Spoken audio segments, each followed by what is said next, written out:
ሰላም ጤና ይስጥልኝ ቤተሰቦች፣ ቦሊ ዶክተር በሚለው የመረጃ ፕሮግራም በድጋሚ ተገናኝተናል። በዚህ ጀምሩ ቪፒኤን አብርታችሁ የዛሬ መጀመሪያና ትልቁ ዜና የሚሆነው በአስገራሚ ሁኔታ እንግዲህ ዱረንደር ቱን እኛ አይተነዋል በጥራት ወጥቶ፣ ግን ደግሞ ህንድ ውስጥ ሁሉም ሰው እየጠበቀ ነበረ። ጂኦት ስታር ላይ ከጁን 4 ጀምሮ ለእይታ እንደሚበቃ አናውንስ አድርገዋል። በጣም የሚጠበቀው የረንቪር ሲንግ ዱረንደር ቱ የተሰኘው ፊልም በኦቲቲ ፕላትፎርም ላይ ሜይ 14 ለእይታ ይበቃል ተብሎ ነበር ህንድ ውስጥም። ግን ደግሞ ፊልም ሜከሮቹ አሁንም ሲኒማ ቤት ላይ እየታየ ስለሆነ ፊልሙ ህንድ ውስጥ በአጠቃላይ በኦቲቲ ፕላትፎርም በጥራት አይለቀቅም ብለዋል። መጀመሪያ ይለቀቃል ተብሎ ሲነገር ነበረ። አሁን ላይ ፊልም ሜከሮቹ አናውንስ እንዳደረጉት ከሆነ ቀደም ብለዋል። በእርግጥ ጁን 4 ላይ ህንድ ውስጥ ጂኦት ስታር ላይ ይለቀቃል ብለዋል። በእርግጥ በዓለም አቀፍ ደረጃ ዱረንደር ቱ የተሰኘው ፊልም ኔትፍሊክስ ላይ ስለተለቀቀ እርግጠኛ ነኝ የህንድ ተመልካቾች ኔትፍሊክስ ላይ ያዩታል ብዬ አስባለሁኝ። ከዛ በተጨማሪ የዱረንደር ቱ አስደናቂውና አስገራሚ ነገር በፓኪስታን ውስጥ የተመልካቹ ቁጥር እጅግ በጣም ከፍተኛ ከመሆኑ የተነሳ ኔትፍሊክስን በጣም አጫናንቆ የተገኘውና እንዲሁም ሲስተሙ ራሱ ክራሽ እንዲያደርግ ያደረገው የፓኪስታን ተመልካች እንደሆነ በጣም ሲዘገብ ነበር። ይሄ ራሱ እጅግ በጣም አስደናቂ ያደርገዋል። ምክንያቱም ዱረንደር ቱ የተሰኘው ፊልም ወይም በአጠቃላይ ሁለቱም ዱረንደር ማለት ይቻላል የፓኪስታንን ወይም የሀገራቸውን ፖለቲካ እንዳለ አብጠልጥሎና አበጥሮ ያሳየ ፊልም ነበረ።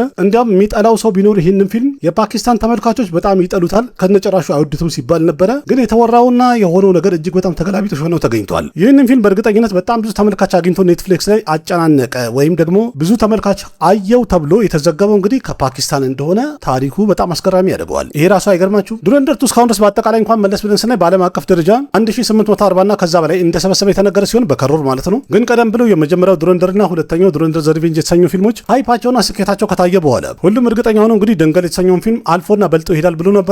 ግን በጣም በሚያሳዝን ሁኔታ ይህ ፊልም ደንገል ከተሰኘው ፊልም 100 እና 150 ከሮ አካባቢ ለትንሽ ሲቀረው መውረድ ችሏል ከሲኒማ ወይም ተመልካች አጥቷል። ግን ደግሞ ልክ እንደ ደንገል ዱረንደር የተሰኘው ፊልም ጃፓን ላይ ለእይታ ሊበቃ ነው። እንደ ትሪፕል አር ጃፓን ውስጥም ተቀባይነት ካገኘና ምርጥ ገንዘብ መሰብሰብ ከቻለ ምናልባት ደንገልንም አልፎ ሊሄድ ይችላል ማለት ነው።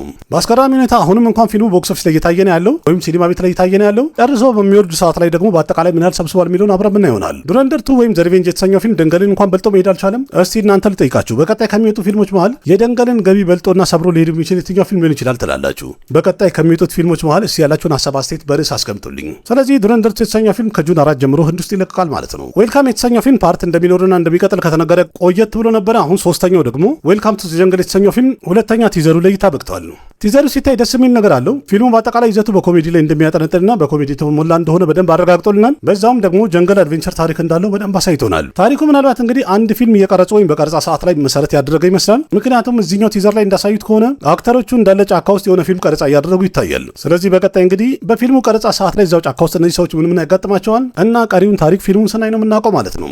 የመጀመሪያው ዌልካም የተሰኘው ፊልም በሆሊውድ ላይ ከተሰሩ እጅግ በጣም ለየት ካሉና አይኮኒክ ከሆኑ ኮሜዲ ፊልሞች መሃል አንዱ ነው። እንደሚታወቀው ተመልካቹን በጣም የወደደው ፊልም ነበርም። በእርግጥ ይህም የዌልካም ፊልም ቀጣይ ክፍል ነው፣ የሶስተኛ ነው ብለዋል። ግን ካለፉት ሁለቱም ክፍሎቹ ጋር ከነጭራሹ ታሪኩ የሚገናኝ እንዳልሆነ ተነግሯል። ለየት ያለ ታሪክ ይኖረዋል። የቦሊውድ ግማሽ ተዋናዮች የተሳተፉበት ፊልም ነው። ይህንን ፊልም አህመድ ካን የተባለው ዳይሬክተር ነው ዳይሬክት ያደረገው። ቀደም ያሉት ሁለቱም ፊልሞቹ ባጊ 3 እና ሂሮ ፓንቲ የተሰኙ ፊልሞች ቦክስ ኦፊስ ላይ ፍሎፕ ሆኖ ነበር የወረዱ። ዌልካም ቱ ጀንግል ወይም ሶስተኛው ክፍል እንዴት ይሆናል የሚለውን እንኳን እስቲ አብረን ምን ይሆናል። ቲዘሩ ሲታይ ደስ የሚል ነገር አለው። የፊልሙ ታሪክ ደግሞ እንዴት ይሆናል የሚለውን እድሜና ጤናውን ይስጠን በለቱ እናየዋለን። ፊልሙም ደግሞ ጣጣውን ጨርሶ ከጁን 26 ጀምሮ በዓለም አቀፍ ደረጃ ለሲኒማ ይታይ በቃል የተባለ ፊልም ሆኗል። तुम मरता क्यों नहीं? मैं मरने में जान डाल रहा हूँ। अरे मरने में कोई जान डालता? የፐርሻንት መልማ ሲኒማቲክ ዩኒቨርስ ቀጣይ ፊልም የሆነው ማሃካሊ ሮሂት ሰራፍ የተባለ ፊልም እንደፈረመበት ተነግሯል። እንደተባለ ከሆነ በዚህ ፊልም ላይ እጅግ በጣም ለየት ያለ ካራክተር ይጫወታል ተብሏል። ስለዚህ ማሃካሊ የተሰኘው ፊልም ላይ ቡሚ ሼቲና ሮሂት ሰራፍ መሪ ተዋናይ የሚሆኑ ሲሆን አክሼ ከና ደግሞ ፊልም ላይ ቪለን ሆኖ ይጫወታል ተብሏል።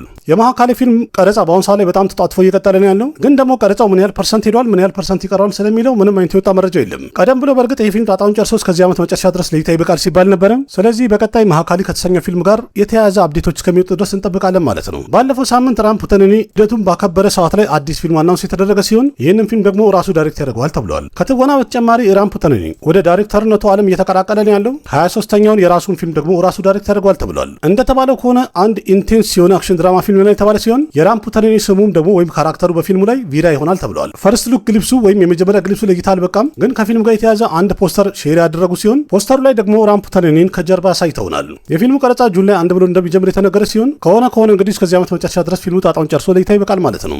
ባትማን ሁለተኛው ክፍል ማን እንደሚተውኑ ወይም ካስቲንጋቸው እንደተጠናቀቀና እንዳለቀ ተነግሯል። በዚህኛው ክፍል ላይ ከሮበርት ፔትሰን ጋር ሰባስቲያን ስታን፣ ስካርሌት ጆንሰን፣ ሰባስቲያን ኮች፣ ብራይን ታይኒ ሄንሪ፣ አንዲ ሰርኪስ እና ኮሊ ፋሬልን ጨምረው ጄፍ ዋይትም መሪ ተዋናይ ይሆኑበታል የተባለ ፊልም ሆናል። ለፊልሙ ቀረጻ የሚያስፈልገውን ዝግጅት በአጠቃላይ ጨርሰዋል። በአሁኑ ሰዓት ላይ አሁን ላይ እንደተባለ ከሆነ የፊልሙ ቀረጻ አንድ ብሎ ከሜይ 29 ጀምሮ ለንደን ውስጥ ይጀምራል ተብሏል። በአጠቃላይ እንግዲህ ከ4 ዓመት ጥበቃ በኋላ ባትማን ሁለተኛው ክፍል ቀረጻውን አንድ ብሎ ሊጀምር ነው በዚህ ዓመት። ይህንን ፊልም ማት ሪቭስ የተባለ ዳይሬክት ያደርገዋል ተብሏል። ይህ ፊልም ማለት እንግዲህ ሆሊውድ ውስጥ ከሚሰሩ ወይም ከሚወጡ ፊልሞች መሃል ተመልካቹ እጅግ በጣም በጉጉት የሚጠብቀው ፊልም ሲሆን በአጠቃላይ ለ4 ዓመት ያህል እየጠበቁት ነበር ማለት ይቻላል። የፊልሙ ቀረጻ እንኳን በዚህ ዓመት ነው የሚጀምረው፣ ግን ደግሞ ለእይታ ሊበቃ ቢያንስ 1 ዓመት ተኩል ያህል ይቆያል። ምክንያቱም ገና ካሁኑ እንደተነገረው ከሆነ ፊልሙ የሚለቀቅበት ቀን ኦክቶበር 1 2027 ለእይታ ሊበቃ ነው ተብሏል። ታዋቂው የሆሊውድ አክተር ዊል ስሚዝ ሌላ አንድ ተጨማሪ አክሽን ፊልም ለመስራት ፕላን እያደረገ ነው ያለው። ዴቪድ ጎርደን ግሪን የተባለ ዳይሬክተር ፊልሙን ዳይሬክት ያደርገዋል ተብሏል። ዳይሬክተሩ ዴቪድ እንግዲህ ቀደም ብሎ ሃሎዊን የተሰኙ ፍራንቻይዞችን በመስራት ይታወቃል። ከዛ ሌላ ደግሞ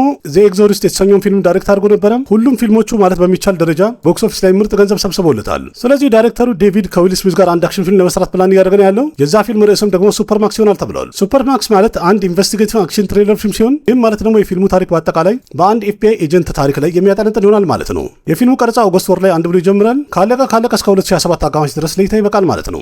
እናንተም እንግዲህ አዲሱን ጀምስ ቦንድ እየጠበቃችሁ ከሆነ ይህ ሲስተሙ እርግጠኛ ነኝ ደስተኛ ትሆናላችሁ። አማዞን በአሁኑ ሰዓት ላይ አዲሱ ጀምስ ቦንድ ሆኖ የሚጫወተውን ሰው ኦዲሽን ማድረግ ጀምሯል። አዲሱን ጀምስ ቦንድ የምትመለምለው እንግዲህ ኒና ጎን የተባለችው ካስቲንግ ዳይሬክተር ስትሆን ስታር ዋርስ፣ ጁራሲክ ወርልድ እና ሞርብስ የመሳሰሉ ታዋቂ ፊልሞችን ካስቲንግ መርጣ ነበር፣ ኦዲሽን አድርጋ ነበረ። ይህም ማለት እቺ ራሷ ካስቲንግ ዳይሬክተር አዲሱን ጀምስ ቦንድ ትመለምላለች ማለት ነው። ጀምስ ቦንድን ሆኖ ለመጫወት እንግዲህ በጣም ብዙ ተዋናዮች ስማቸው በአሁኑ ሰዓት ላይ እየተጠራ ነው ያለው። ስለዚህ የአማዞን ጀምስ ቦንድ ላይ ጀምስ ቦንድ ሆኖ ማን ይተውናል ማን ይመረጣል የሚለውን እንግዲህ አብረን ምና ይሆናል። ከነዚህ መሀል እናንተ ማን ጀምስ ቦንድ ቢሆን ያምርበታል ትላላችሁ? ያላችሁን ሀሳብ አስተያየት ኮሜንት ላይ ጻፉልኝ። የመኒ ሃይስት ስፒንኦፍ የሆነው በርሊን ሲዝን 2 ኔትፍሊክስ ላይ ለይታ በቅቷል። በአሁኑ ሰዓት ላይ እርግጠኛ ነኝ ስትጠብቁ ከነበረ እንግዲህ እናንተ ማየት ትችላላችሁ ማለት ነው። በርሊን የመጀመሪያ ሲዝኑ ዲሴምበር 2023 ላይ ነበር ለይታ የበቃው። ተመልካቹም ደግሞ ልክ እንደ መኒ ሃይስት በጣም ወዶ ያየው ፊልም ነበር። አሁን ለይታ የበቃው እንግዲህ የበርሊን ሁለተኛ ሲዝን ነው። ግን ደግሞ የመኒ ሃይስት ታዋቂ ፕሮፌሰርም ደግሞ በዚህ ፊልም ላይ በካሜሮ ሊገባል ተብሏል። የፕሮፌሰሩ ካራክተር ወይም ገጸ ባህሪ በቀጣይ ከሚሰራው መኒ ሃይስት ከተሰኘው ፊልም ጋር ታሪኩ እንዲገናኝ የሚያደርግ ሲሆን ምናልባት እንግዲህ ማየቱ የሚያስደስት ይሆናል መሰለኝ። በዚህኛው ዌብ ሲሪዝ ላይ የፕሮፌሰር ካራክተር ምን ይመስላል የሚለውን ማየት ዘናፈታ ያደርጋል ብዬ አስባለሁ። ስለዚህ በአጠቃላይ ለእይታ በቅቷል። በርሊን ሁለተኛው ሲዝን አሁን ማየት ትችላላችሁ ማለት ነው። ቦታውን እንኳን ታውቁታላችሁ፣ ጎራ ብላችሁት። በአማርኛም አክሸይ ኩማር የተወነበት ቡንት መግላ የተሰኘው ፊልም ኢንዲያን ቦክስ ኦፊስ ላይ በኔት ኮሌክሽን 150 ክሮር ማለፉ ይፋ ተደርጓል። ቡንት መግላ የተሰኘው ፊልም በአጠቃላይ በጀቱ 120 ክሮር ነበረ። ይህም ማለት ደግሞ ፊልሙ ቦክስ ኦፊስ ላይ ሱፐር ሂት ሆናል ማለት ነው። በኢንዲያን ኔት ኮሌክሽን 150 ክሮር ማለፉ የተነገረ ሲሆን ፊልሙ በዓለም አቀፍ ደረጃ ደግሞ ከ228 ክሮር በላይ እንዳለፈ ተነግረዋል። አንዳንድ ቦታ ላይ ኦፊሻል ይሁን አይሁን ባላቅም እስከ 250 ክሮር በዓለም አቀፍ ደረጃ እንደሰበሰበ ተናግረዋል። እናንተ ስለ ቡንት መግላ ፊልም ምን ትላላችሁ? አያችሁ? ተመቻችሁ ነው? በጥራት እስከሚወጣ እየጠበቃችሁ ነው ያላችሁት? ያላችሁን ሀሳብ አስተያየት ኮሜንት ላይ ጻፉልኝ። ቪዲዮ ከተመቻችሁ ላይክ አድርጉ። ያላችሁን ሀሳብ አስተያየት በኮሜንት ገለጹ። ለጓደኞቻችሁ ሼር አድርጉ። ለቤቱ አዲስ ናችሁ ሰብስክራይብ አድርጉ። ቤተሰብ ሁኑ። ልክ እንደዚህ ከሲኒማ ጋር የተያዙ በጣም ብዙ መረጃዎችን እንደዚህ የመጣሁኝ ያቀርብላችኋለሁ። እንጫወታለን። አቅራቢያችሁ ካሲፕ ካነበርኩኝ በሌላ ምርጥ ቪዲዮ በድጋሚ እስከምንገናኝ ደህና ሁኑ። ባባይ ना जाने कैसा एहसास है बुझती नहीं है क्या प्यास है क्या नशा इस प्यार का मुझ पे सनम छाने लगा कोई न जाने क्यों चैन होता है क्या करूँ कुछ होता है क्या करूँ हाय कुछ होता है।